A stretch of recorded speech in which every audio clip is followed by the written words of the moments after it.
Very good morning to all. This is doctor Manoj Bandwar. और friend, आज हम एक बेड वेटिंग का केस डिस्कस करेंगे। और ये फीमेल चाइल्ड है, 13 ईयर्स ओल्ड फीमेल चाइल्ड है ये। और इनके फादर मेरे अच्छे मित्र हैं, दोस्त हैं, वो भी एक डॉक्टर हैं, होम्योपैथिक डॉक्टर हैं।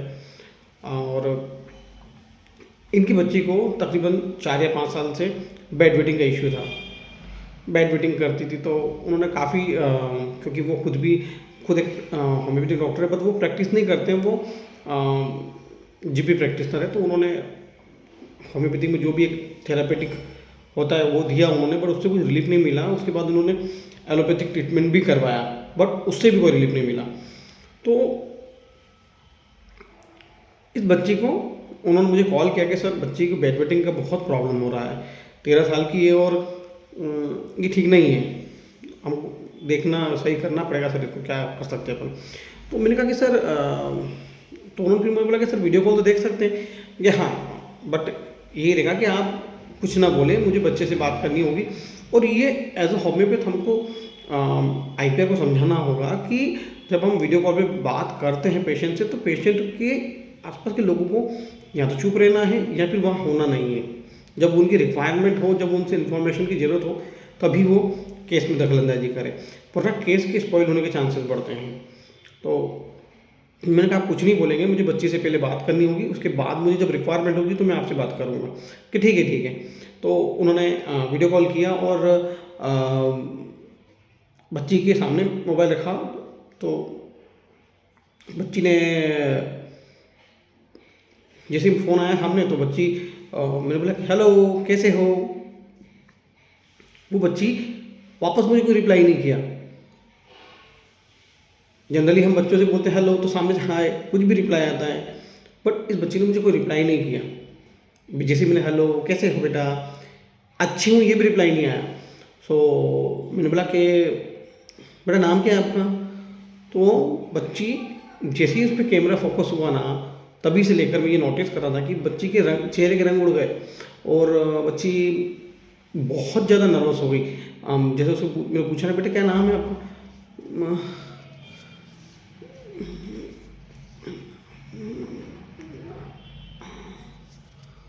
ये मतलब उसका ये ऐसा रिएक्शन होने लग गया, जैसे ही मैंने उससे नाम वगैरह उसकी डिटेल जानने की कोशिश की, कौन सी क्लास में हो, क्या मतलब, मैंने उससे काफ़ी देर तक बात, और इस बीच में वो कुछ नहीं बोल रही है। और मैंने फादर को स्ट्रिक्टली बोला है कि आपको बीच में नहीं बोलना है, जब तक मैं आपको अलग से ना बुलाऊं या आवाज़ ना लगाऊं, तब तक आप बैठिए बस, तो देखिए मुझे। तो वो बच्ची कंटिन्यू, वो नाम तक नहीं बता रही बच्ची अपना, इतनी ज़्यादा मतलब उसको इतना ज़्यादा लग रहा है कि भैया कि ये क्या हो रहा है मेरे साथ। मतलब वो इस तरह का रिएक्शन दे रही है जैसे उसका कोई वाइवा चल रहा है, कोई इंटरव्यू चल रहा है, या सामने कोई बहुत खतरनाक इंसान बैठा है जो उसको कुछ कर देगा, इस टाइप से। और वो पसीने पसीने होने लग गई लड़की, कि सिर्फ नाम बताने के और स्कूल की जानकारी और स्कूल वो कौन से क्लास में ये बताने में उसके पूरे पसीने छूट गए। वो इस रुमाल से, पर नहीं बोल पा रही मेरे सामने, और कंटिन्यूस का ये ऐसे वो कंटिन्यू कर रही है। तो मैंने 3 मिनट 4 मिनट 5 मिनट तक कंटिन्यू से यही चीज़ें पूछी, उसका यही रिएक्शन, 5 मिनट की केस टेकिंग में उसका यही रिएक्शन। मेडिसिन कंफर्म हो चुका था, बट मैंने उसके फादर को बोला, मैंने कहा कि कैमरा इसके ऊपर ही रहने दीजिए, आप अलग से बताइए मुझे। मैंने कहा इसका नेचर ऐसा कब होता है। तो उसके फादर ने बोला कि सर, जब भी कोई अनजान व्यक्ति हो तो ये इसी प्रकार से बिहेव करती है। इवन हमारे घर पे मेरे कोई फ्रेंड आते हैं और मैं इससे पानी मंगाता हूँ, तो जब वो बच्चे बोले हेलो बेटा कैसे हो, क्या नाम है आपका, ये अपना नाम तक नहीं बता पाती सर।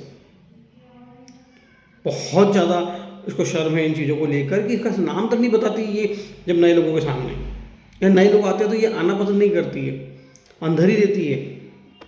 तो मैंने कहा कि और क्या चीज़। तो बोले कि सर और कुछ चीज़ बताइए इसके बारे में। तो बोले सर, ये जो चीज़ मैं बता रहा हूँ आपको कि एक ज़िद्दी बहुत है सर, बहुत ज़्यादा ज़िद्दी है। और अजनबियों का डर, जो अजनबी लोग अगर घर में आ गए और इसके पहचान के नहीं है, तो ये घर से बाहर ही नहीं निकलेगी, कमरे से बाहर नहीं आएगी। इतना ज़्यादा इसको अननोन लोगों से डर लगता है, और जिद्दी तो इतनी है कि मान जाएगी बात। मान लो इसे किसी चीज़ के लिए हमने बोला कि बेटा ये नहीं करना है, ठीक है, पर उसको वही करना है जो करना है। ये अभी हाँ बोल लेगी, पर करेगी वही जो उसको करना है। बहस नहीं करेगी कि मेरे को ये नहीं करना, मेरे को वो नहीं करना, फलाना ढिकना, कुछ भी नहीं, पर वही करेगी जो इसको करना है। मतलब सुनना सबकी, करना मन की। बात उस समय मान लेगी, ठीक है, हाँ हाँ हाँ, और वही करेगी जो उसको करना है। कभी डांटेंगे तो रिप्लाई नहीं करेगी, जवाब नहीं देगी, बट वही करना जो उसको मन में चल रहा है। तो मैं कह ठीक है। तो इतना केस देखा मैंने, और तकरीबन, और उसके बाद मैंने इसको इस बच्चे को 1M का एक डोज दिया।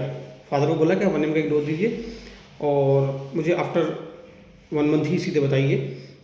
तो 1M की डोज देने के बाद में उसकी 3rd डे से ही उसका यूरिन, जो बेडवेटिंग का प्रॉब्लम था, वो बिल्कुल हुआ ही नहीं उसको प्रॉब्लम।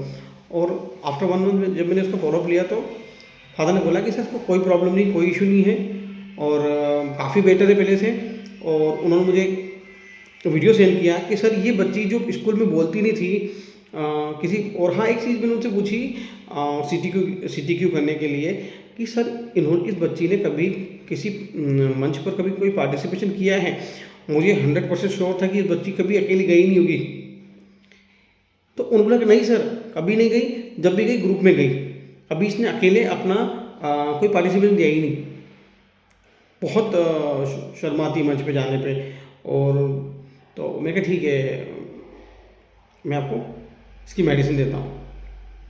आफ्टर 1 मंथ कोई प्रॉब्लम नहीं। उसके फादर ने एक वीडियो शेयर किया कि अभी हमने एक बाल दिवस मेला बनता है जो 14 नवंबर को लगता है, तो उसमें उसने बहुत सारी ऐसी डिशेस बनाई, और उन चीज़ों को वो सबके सामने एक्सप्लेन कर रही है अच्छे से। तो उसने बोला कि सर ये चेंजेस आए हैं इसके अंदर कि ये बहुत अच्छे से एक्सप्लेन करने लगी है।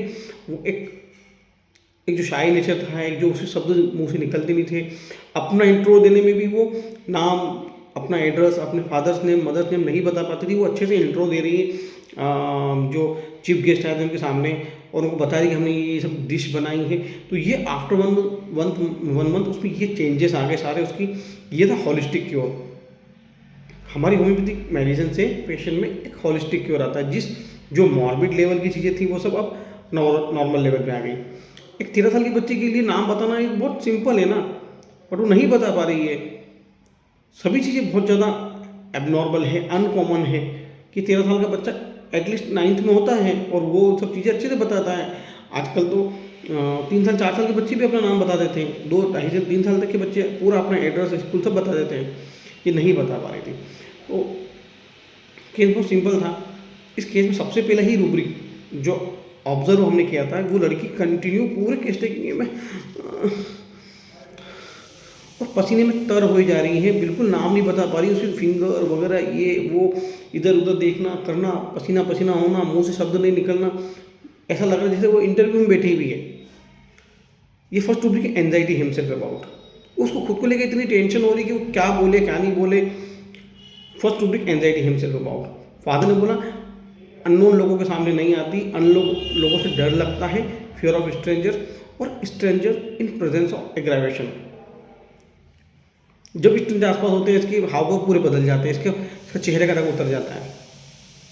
और जब घर में कोई स्ट्रेंजर आता है तो ये घर से बाहर ही नहीं निकलती है। Hide one self desire to fear on account of. डर की वजह से घर से, कमरे से बाहर ही नहीं निकलती है। सुनती सबकी है, मानती सबकी है, मान जाती है, जिसकी आदत है मान जाएगी जल्दी। यील्डिंग डिस्पोजिशन, पर करेगी वही जो उसको करना है। जिद्दी है, ऑब्स्टिनेट इन चिल्ड्रन।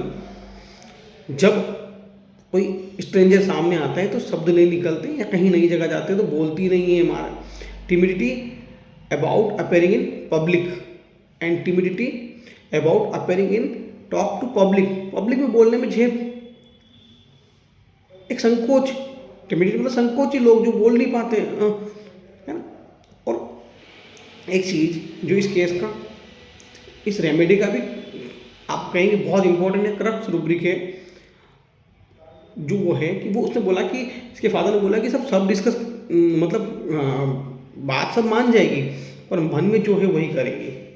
मतलब सुनना सबकी है और करना मन की है, ये इसका बेसिक नेचर है सर। बहस नहीं करेगी हमसे कि मैं ये नहीं करूँगी वो नहीं, डांटेंगे तो कुछ बोलेगी नहीं, सामने से पलट के देखेगी, जवाब नहीं देगी, और वही करना जो करना है।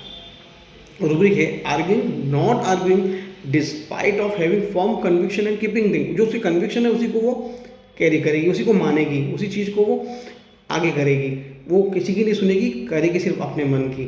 तो ये सिंगल रूब्रिक है और ये सब और मैंने उसको साइलिशा दिया, साइलिशा वनम दिया, और बहुत काम का रूब्रिक है। जो स्टार्टिंग में जो बच्चा इस प्रकार से बहुत ज़्यादा घबरा जाते हैं, बोलते नहीं हैं, शब्द नहीं निकलते हैं, क्योंकि हम जनरली सिलिशा को कॉन्स्टिपेशन में देते हैं। और उसका कॉन्स्टिपेशन कैसा होता है ना, थोड़ा सा स्टूल बाहर आता है और वापस अंदर चला जाता है, थोड़ा सा स्टूल बाहर आता है और वापस अंदर चला जाता है, उसकी स्टूल प्रॉपर बाहर नहीं आती है।